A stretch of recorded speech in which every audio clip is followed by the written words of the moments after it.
होगी बारिश वचन की, फूल खिलेगा सच्चाई का। सत्यम सत्यम सत्यम सत्यम सत्यम सत्यम सत्यम सत्यम।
कर ले तू तौबा भी मानवारे, कर ले तू तौबा भी। 4 दिन की जिंदगी है ये, क्या जाने कौन कल हो क्या। 4 दिन की जिंदगी है ये, क्या जाने कौन कल हो क्या। मानवारे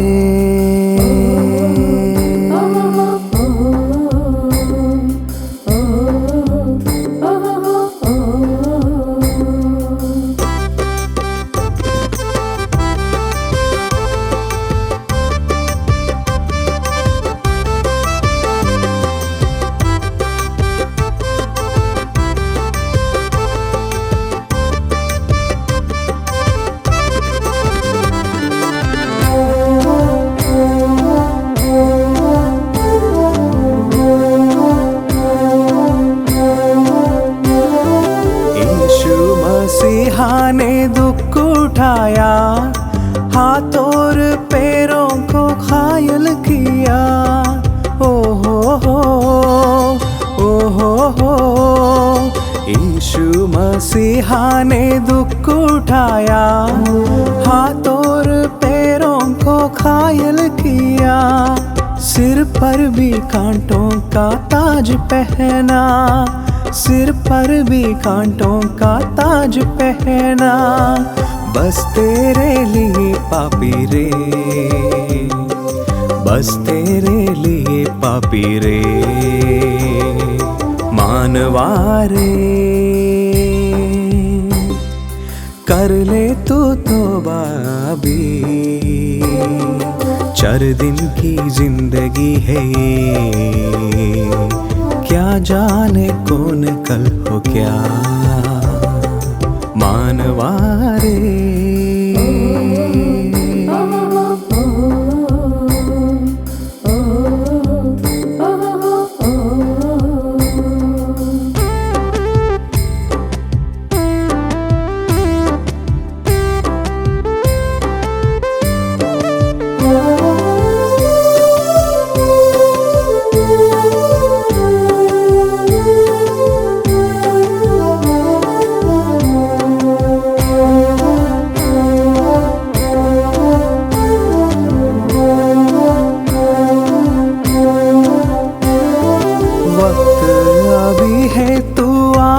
करीब, यीशु से मुक्ति तू ले ले अभी।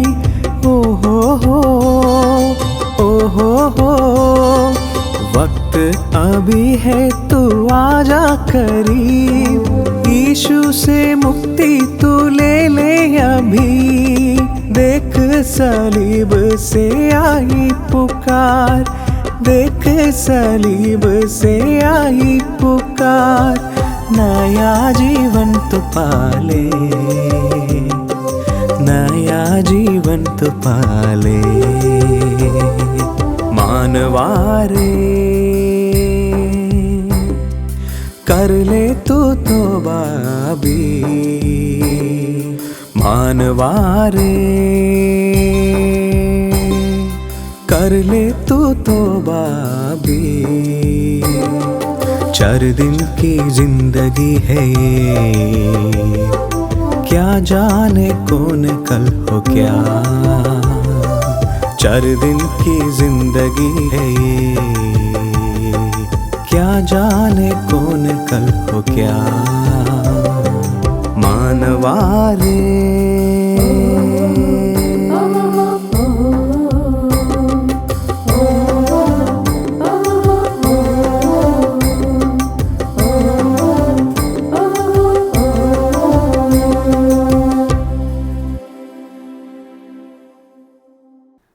प्यारे दर्शकों, हम अगापे सुसमाचार सेवकाई की ओर से सत्यम सत्यम कार्यक्रम के माध्यम से प्रभु यीशु मसीह का सुसमाचार आपके लिए लेके आए हैं।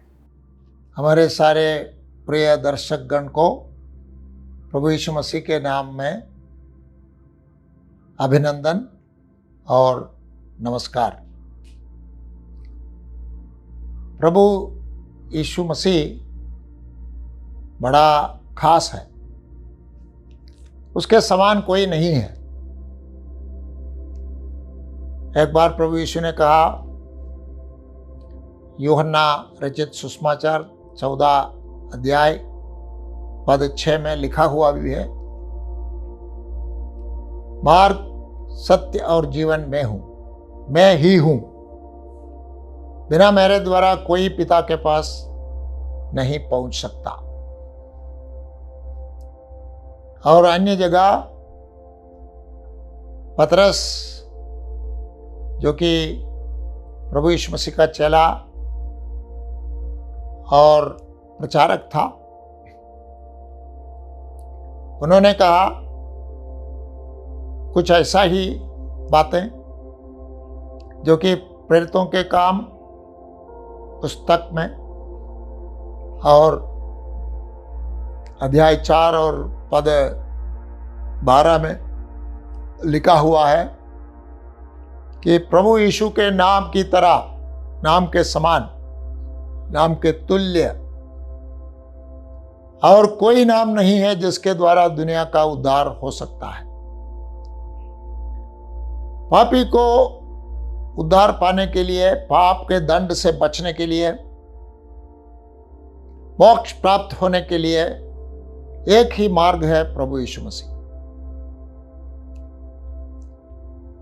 कुछ लोगों का विचार है, कहना है कि प्रभु यीशु मसीह को उद्धारकर्ता समझिए, लेकिन पापी के लिए, मनुष्य के लिए एकमात्र उद्धारकर्ता, ऐसा प्रचार मत कीजिए। हमें ईमानदारी के साथ उसकी समीक्षा करने की जरूरत है, आलोचना करने की जरूरत है। क्या केवल प्रभु यीशु ही उद्धार करता है? क्या प्रभु यीशु मसीह में इतनी भिन्नता है कि इतनी खासियत है कि वो सबसे अलग है, सबसे श्रेष्ठ है, सबसे ऊंचा है,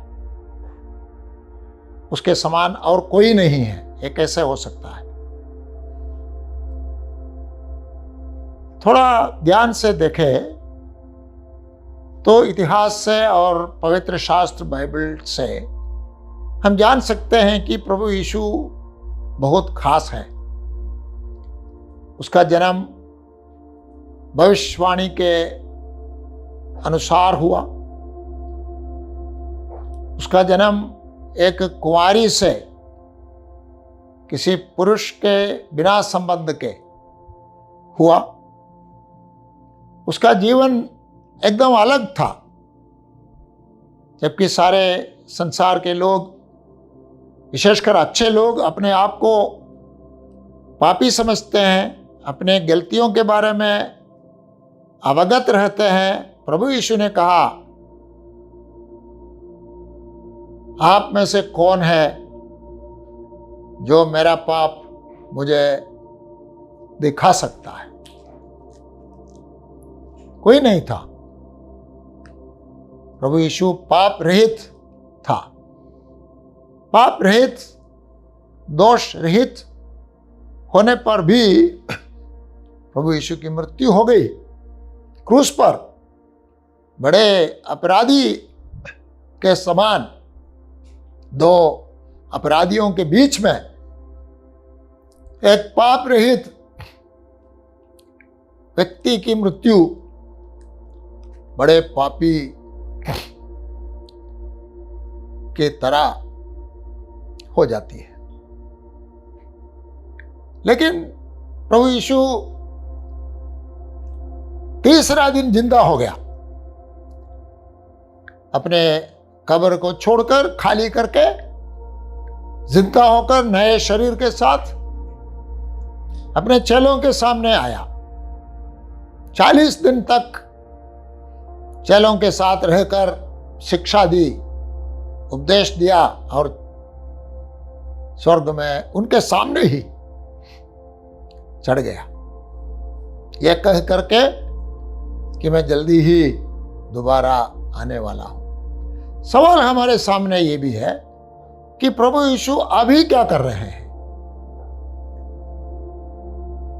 हम जानते हैं हमारे बड़े बड़े लोग जो प्रधानमंत्री रहे हैं, राष्ट्रपति रहे हैं, सेना नायक रहे हैं, समाज सुधारक रहे हैं, सबके सब चले गए और अब क्या कर रहे हैं? कुछ नहीं कर रहे हैं, मिट्टी में सो रहे हैं।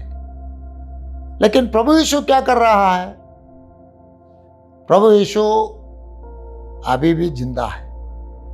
40 दिन अपने चेलों के साथ जिंदा होकर रहे और कार्यरत था, वैसे ही अभी भी कार्यरत है। हमें समझना चाहिए कि प्रभु यीशु जिस कार्य को पूरा करने के लिए इस दुनिया में आया था, प्रभु यीशु ने जिस कार्य को अंजाम दिया, जिसका आरंभ किया, वही कार्य अभी भी चल रहा है और चला रहा है। जैसे कि अब प्रभु यीशु अपने लोगों के साथ एक शरीर बनकर रहता है। ये पवित्र शास्त्र बाइबल की शिक्षा है। जितने भी प्रभु यीशु पर विश्वास करते हैं वे प्रभु यीशु के साथ एक बनकर, एक शरीर बनकर रहते हैं। मतलब अब एक शरीर है और शरीर का सिर है प्रभु यीशु मसीह। शरीर हम हैं, विश्वासी हैं। सो प्रभु यीशु अपने लोगों के द्वारा अब कार्य कर रहा है। और स्वर्ग में प्रभु यीशु क्या कर रहा है? एक महायाजक के तरह अपने लोगों के लिए विनती कर रहे हैं। इब्रानियों के नाम पौलुस प्रेरित की पत्री अध्याय 7 में एक पद मैं पढ़ के सुना रहा हूं। इब्रानी 7 का 25वां पद। इसीलिए जो उसके द्वारा ईश्वर के पास आते हैं वह उनका पूरा पूरा उद्धार कर सकता है, क्योंकि वो उनके लिए विनती करने को सर्वदा जीवित है। इस अध्याय में और इस वाक्य में प्रभु यीशु मसीह को उनके लोगों के लिए एक महायाजक, प्रधान पुरोहित के रूप में प्रस्तुत किया गया है। वो क्या करते हैं? वो काम करते हैं। क्या, किसके लिए काम करते हैं? जो उनके द्वारा ईश्वर के पास आते हैं। उनके द्वारा जो ईश्वर के पास आते हैं उनके लिए कार्य करता है। उनके द्वारा ईश्वर के पास आने वाले प्रभु यीशु को उद्धारकर्ता के रूप में, निजी उद्धारकर्ता के रूप में ग्रहण करने वाले हैं, उनका पूरा पूरा उद्धार कर सकता है। ये विश्वासियों का उद्धार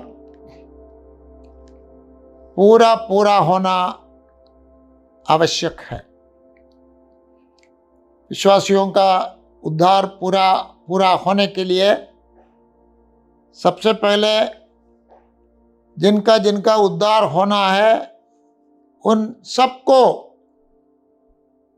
उद्धार के जीवन में आना चाहिए।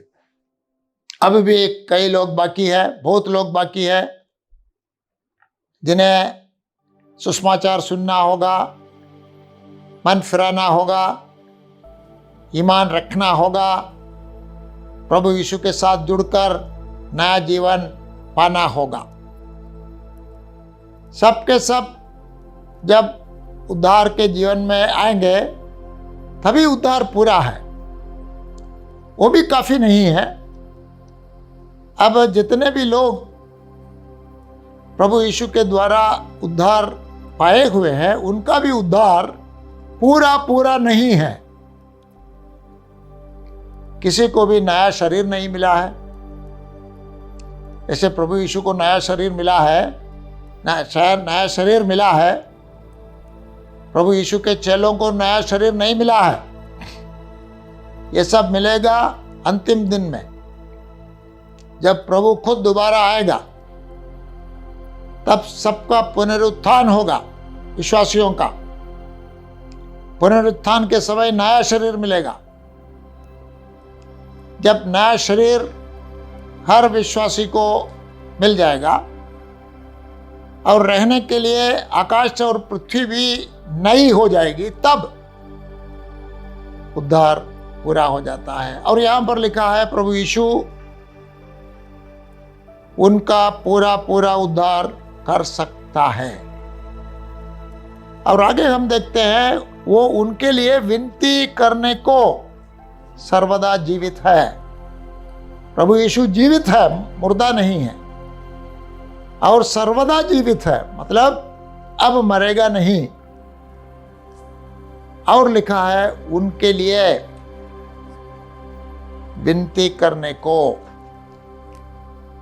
प्रभु अपने लोगों के लिए विनती कर रहे हैं। प्रभु यीशु अपने लोगों के लिए बिछुआई बनकर, मध्यस्थ बनकर विनती निवेदन कर रहे हैं। कलीसिया भी वही कर रही है, प्रभु के लोग वही कर रहे हैं। प्रभु यीशु के नाम लेकर, मध्यस्थ होकर प्रभु के लोगों के लिए प्रार्थना करते हैं। यह मध्यस्थता का कार्य, विनती का कार्य प्रभु यीशु के द्वारा चल रहा है, और यह वर्तमान कार्य है। प्रभु यीशु जिंदा हो गया और अभी वर्तमान में कार्यरत है। अपने कार्य जो कि नबी का, नबूवत का कार्य है, पुरोहिताई या याजक का कार्य है, और अभिषिक्त राजा का कार्य है, यह प्रभु यीशु कर रहा है। और ईश्वर के जन इस दुनिया में रहकर प्रभु यीशु के समान कष्ट सहते हुए भी संदेश सुनाकर, प्रचार करते हुए सबको शुभ संदेश पहुंचा रहे हैं। जो प्रभु के लोग कर रहे हैं उस कार्य के विषय में हमें समझना चाहिए कि प्रभु ही कर रहा है, उनके द्वारा प्रभु कर रहा है। प्रभु ने जो कार्य किया उसको पूरा करने के लिए जब प्रभु यीशु स्वर्ग गया, अपने स्थान पर पवित्र आत्मा को कलीसिया के ऊपर, विश्वासियों के ऊपर भेज दिया ताकि विश्वासियों के द्वारा ये कार्य संपन्न हो जाए, पूरा हो जाए। अब तक चल रहा है, सच्ची कलीसिया का कार्य प्रभु यीशु मसीह का कार्य है। और पिता के दाहिने ओर बैठकर प्रभु अपने लोगों के लिए विनती निवेदन कर रहे हैं। प्रभु यीशु के विनती के द्वारा चुने हुए लोगों का, सारे विश्वासियों का, हर एक विश्वासी का उद्धार होगा। इब्रानी 7:25 के अनुसार पूरा पूरा उद्धार होगा, आधा अधूरा नहीं, पूरा पूरा उद्धार। सो प्रभु यीशु जिंदा है और अपने लोगों का उद्धार कर रहे हैं, लेकिन हमें ध्यान से देखना चाहिए कि किसका उद्धार हो रहा है। जो उसके द्वारा ईश्वर के पास आते हैं, इस पर ध्यान देना जरूरी है। इस संसार में ईश्वर को नहीं मान करके नास्तिक बनकर रहने वाले हैं, उनके लिए प्रभु यीशु कुछ भी कर नहीं पाएगा। इस संसार में बहुत लोग ऐसे रहते हैं, पाप करते हैं, लेकिन अपने पाप को मानने के लिए और त्यागने के लिए तैयार नहीं है। उनके लिए प्रभु यीशु कुछ नहीं कर पाएगा। इस संसार में बहुत लोग हैं जो कि प्रभु यीशु के संबंध में सुनने के लिए तैयार नहीं है। उनके लिए प्रभु यीशु कुछ नहीं कर पाएगा। बहुत लोग ऐसे भी हैं जो प्रभु यीशु के बारे में सुनते हैं, समझते हैं, लेकिन उनकी बातों पर अमल नहीं करते हैं। जो अमल नहीं करते हैं, सुनकर सुनी हुई बातों की आनाकानी करते हैं, उनके लिए प्रभु यीशु कुछ नहीं कर पाएगा। प्रभु यीशु उनके लिए पूरा पूरा उद्धार देगा, जो कि यीशु के द्वारा पिता परमेश्वर के पास आते हैं। अभी भी द्वार खुला है। ईश्वर सबका सृष्टि करता है, इस कारण सबसे बराबर प्रेम करते हैं और सबको अपने पास बुलाते हैं। दरवाजा भी खुला है, कोई भी आ सकते हैं, ईश्वर के राज्य में प्रवेश कर सकते हैं। लेकिन करना क्या होगा? अपने पाप को मानना होगा। यह स्वीकारना पड़ेगा प्रभु के सामने कि प्रभु जी, जन्म से मैं पापी हूं, पाप का स्वभाव मेरे अंदर है। मैं जो चाहता हूं वो नहीं करके, मैं जो नहीं चाहता हूं वो कर डालता हूं। मुझे बचाइए। और इस बात को मान लीजिए कि प्रभु यीशु अपने पापों के लिए नहीं मारा गया, अपने लोगों के पापों के लिए मारा गया। और अपने पाप को मानकर प्रभु यीशु मसीह को ग्रहण कीजिए, तब आप यकीन जान सकते हैं कि आपके पापों के लिए भी प्रभु यीशु बलि हो गया। और जो कोई प्रभु यीशु के पास आता है विश्वास के साथ, एक को भी, किसी को भी प्रभु त्यागेगा नहीं, छोड़ेगा नहीं। उन सबका उद्धार प्रभु यीशु करेगा। यह हम देखते हैं। प्रभु यीशु के बारे में पवित्र शास्त्र में हम देखते हैं प्रभु किसी को भी छोड़ेगा नहीं। सो ये आपके लिए बड़ा अवसर है, द्वार खुला है। ये द्वार, उद्धार का द्वार हमेशा के लिए खुला नहीं रहेगा, द्वार बंद होने वाला है। जैसे कि पुराने नियम में नोहा के समय जल प्रलय आया, चेतावनी पहले दी गई थी, समय पर बारिश शुरू हो गई और एक सबको बचाने के लिए एक जहाज तैयार था, दरवाजा खुला हुआ था, सबको आमंत्रित किया गया था, लेकिन केवल 8 जन उसमें प्रवेश किए। जब 8 जन उसके अंदर हो गया तो ईश्वर ने, बनाने वाला ईश्वर ने दरवाजा बंद किया। अब दरवाजा खुला है, उद्धार रूपी जगास का दरवाजा खुला है।